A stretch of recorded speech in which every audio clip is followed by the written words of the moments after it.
Capítulo 1C do livro de Economia Política que eu escrevi. É diferente de tudo o que você já viu por aí até hoje. Vamos lá. Capítulo 1: O mundo antes do capital. Para compreender a magnitude do impacto do capital na história humana, o leitor precisa fazer um exercício de desconstrução mental. É necessário olhar para o mundo moderno, com seus supermercados abastecidos, hospitais tecnológicos, transportes rápidos e energia elétrica, e esquecer que tudo isso existe. Precisamos voltar no tempo, para os séculos que antecederam a Revolução Industrial e o amadurecimento do livre mercado, e encarar a realidade nua, crua e aterrorizante de como era a vida humana antes do nascimento da consolidação do capital. A Revolução Industrial começou ali por volta de 1760 na Inglaterra. O mundo antes do capital era um cenário de estagnação perfeita e miséria generalizada. A esmagadora maioria da população global, cerca de 90 a 95% das pessoas, viviam no ambiente rural, presa à terra por laços feudais ou por uma agricultura de subsistência primitiva. A vida era uma batalha diária, brutal e dolorosa contra a fome. Como não existiam ferreiras modernas, adubos químicos, sistemas de irrigação mecânica ou tratores, a produtividade do trabalho humano era pífia. O homem dependia exclusivamente da força do seu próprio braço, do lombo de animais exaustos e dos humores imprevisíveis do clima. Se uma frente fria se prolongasse por 2 semanas além do esperado, ou se uma praga de insetos atacasse um feudo, a consequência direta em matemática não era o aumento do preço no mercado, era a morte de vilas inteiras por inanição. Morte de vilas inteiras por inanição. A expectativa de vida nesse período raramente ultrapassava os 30 ou 35 anos de idade. A mortalidade infantil era devastadora. Quase metade das crianças morriam antes de completar os 5 anos, ceifada por infecções alimentares, falta de higiene e desnutrição crônica. As casas dos camponeses eram cabanas escuras de madeira e palha, com chão de terra batida, onde famílias inteiras dormiam amontoadas junto com seus poucos animais domésticos para se aquecerem durante o inverno rigoroso. Não havia o conceito de poupança ou investimento para o homem comum. Tudo o que se produzia ao longo de meses de suor debaixo do sol era consumido imediatamente para garantir a sobrevivência biológica no dia seguinte. E o pequeno excedente que sobrava era confiscado pela fúria tributária de reis, duques e senhores feudais para financiar guerras inúteis ou luxo de suas cortes. Nesse mundo pré-capitalista, o tempo parecia não andar. Um camponês do ano 1200 utilizava exatamente as mesmas ferramentas, as mesmas técnicas e o mesmo conhecimento de seu tataravô do ano de 900. Não havia inovação tecnológica porque não havia incentivo e, acima de tudo, porque não havia capital poupado para financiar o risco de se criar algo novo. Se um indivíduo tentasse inventar um método diferente ou uma máquina mais eficiente, ele morreria de fome no processo, pois não tinha recursos acumulados para se sustentar enquanto desenvolvia a sua ideia. A humanidade estava presa a uma armadilha de pobreza perene. onde a riqueza não era criada, mas apenas transferida pela força das armas. O testemunho de Gerson. A vida na linha da sobrevivência. Para que o leitor moderno não pense que essa miséria é uma abstração teórica, vale a pena recorrer aos diários e relatos de quem testemunhou o fim desse mundo pré-capitalista de perto. Os registros um dos registros mais cruéis e reveladores está nas famosas Cartas do Campo, de Alexander. Agora eu não sei falar, não sei pronunciar o segundo nome. É inglês. Um renomado cientista e intelectual russo que foi exilado pelo regime czarista em sua propriedade rural na região de Kherson. Suas cartas, escritas na segunda metade do século XIX, funcionam como uma radiografia perfeita da Europa agrária profunda antes da chegada do capital e da mentalidade de mercado. O capital não chegou de uma vez em todos os lugares, né? Ele começou ali na Inglaterra, por volta de 1700, comecinho de 1800, e até chegar na Rússia demorou 100 anos. Não foi assim da noite para o dia, né? O desenvolvimento do capitalismo na Rússia começou em 1861 e foi até 1900. Enquanto que chegaram as primeiras indústrias também. Enquanto que na Inglaterra já estava acontecendo desde 1760. Portanto, 100 anos de diferença. Deixa eu ver onde eu estava aqui.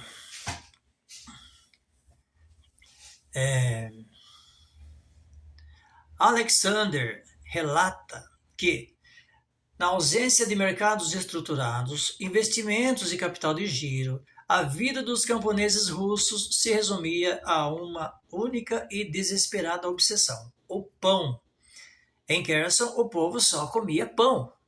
O pão de centeio ou cevada escura, muitas vezes misturado com palha para fazer volume, era a base absoluta de toda a nutrição. Não havia carne, não havia variedade de vegetais, não havia reservas alimentares de segurança. Toda a existência humana dependia de trigo. Dependia de que o trigo e o centeio fossem colhidos na data certa. E esse trecho está no livro As Cartas do Campo. O relato de Alexander atinge o seu ponto mais dramático ao descrever o que acontecia quando a frágil colheita doméstica acabava antes do tempo previsto, sem capital poupado, sem moedas guardadas para comprar mantimentos e sem comerciantes locais trazendo alimentos de outras províncias. Quando o pão acabava em uma casa, o povo ia procurar no vizinho.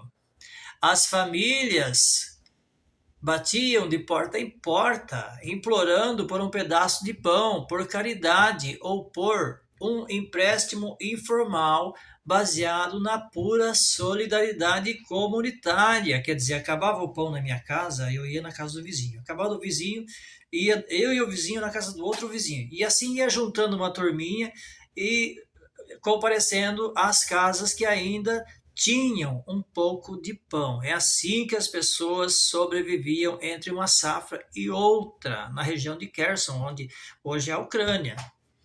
Isso por volta de 1870, conforme está escrito no livro As Cartas do Campo. Se o vizinho também estivesse com as despensas vazias, o que era comum, já que o clima afetava todos uniformemente, a comunidade inteira entrava em um estado de paralisia e fome cinzenta, esperando passivamente pela próxima safra ou pela morte. Essa rotina humilhante de bater na porta alheia para não morrer de fome era o padrão de vida normal da humanidade antes que o capital organizasse a economia. Continuando aqui. O capital rompe as correntes da fome. Como assim?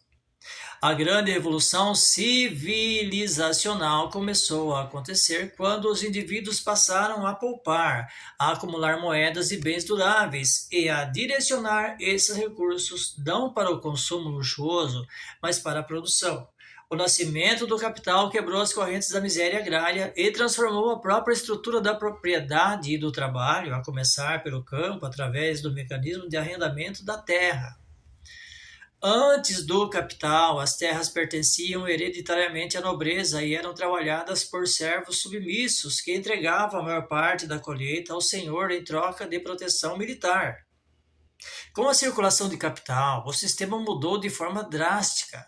Indivíduos dinâmicos e empreendedores passaram a utilizar o capital acumulado para arrematar e arrendar grandes extensões de terras dos nobres empobrecidos. O arrendamento transformou a terra em um ativo econômico. Em um ativo econômico ativo. Quer dizer, o arrendatário não era mais um servo subjugado, mas um gestor que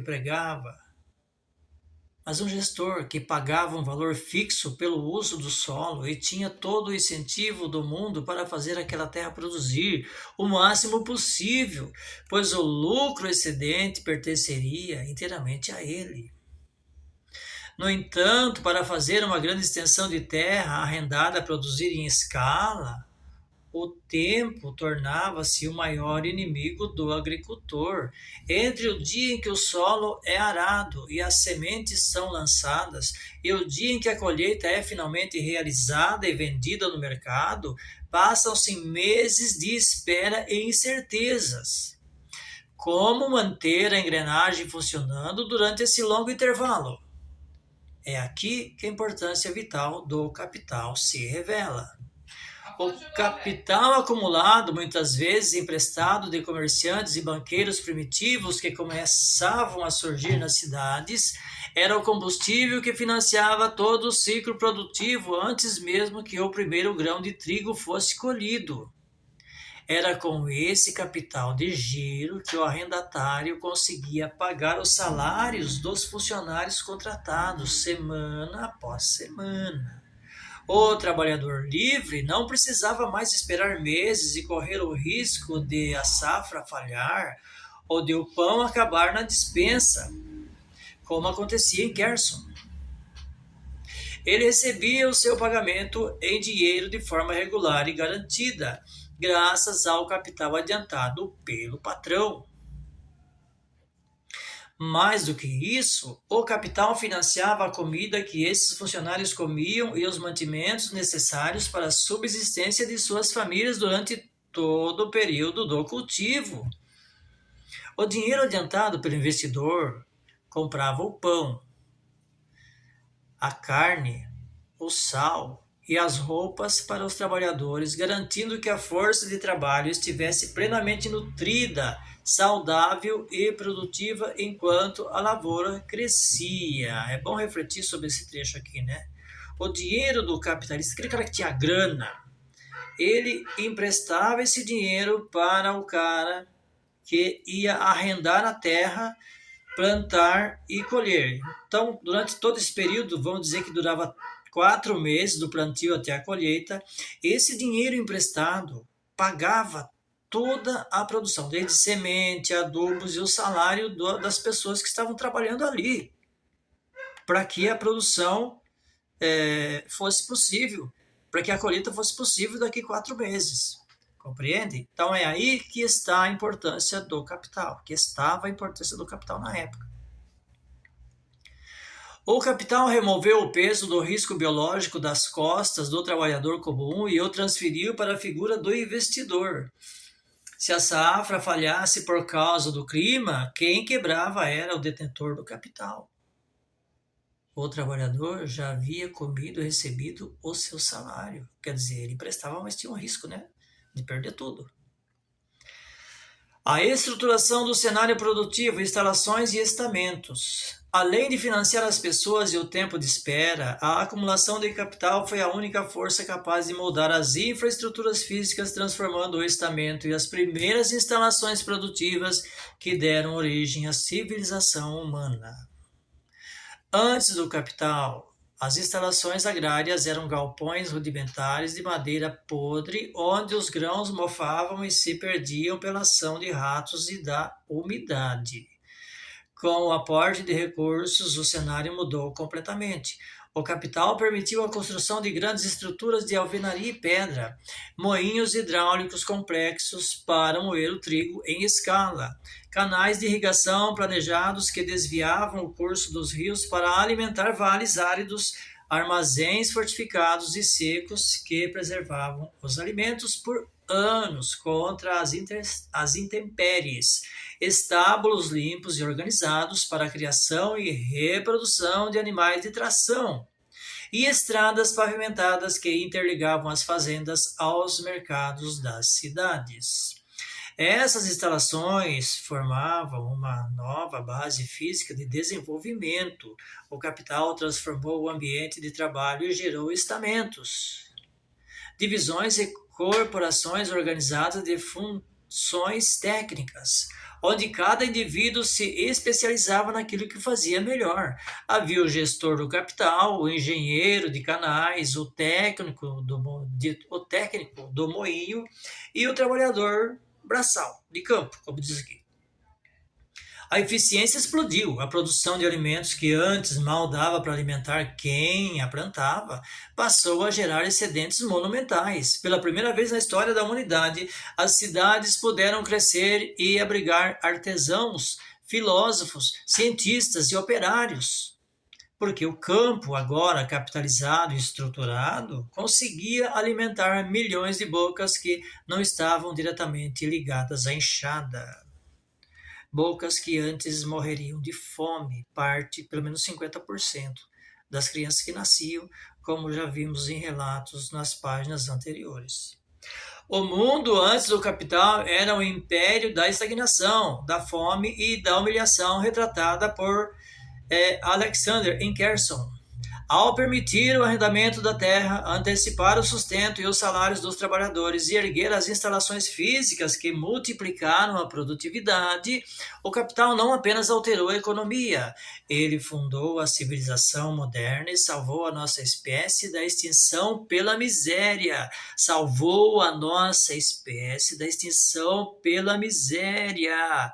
Talvez eu, você, não existisse nos dias de hoje, nem nossos pais, nossos avós teriam morrido de fome. Você já pensou?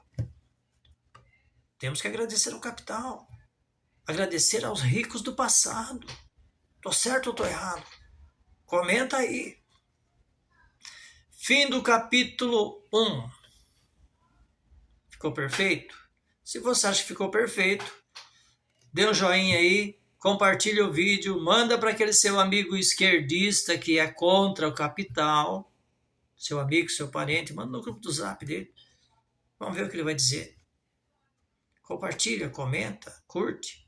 Se inscreva no canal também, ajuda nós aí, ajuda nós para a gente chegar, para que o YouTube manda esse vídeo para mais gente.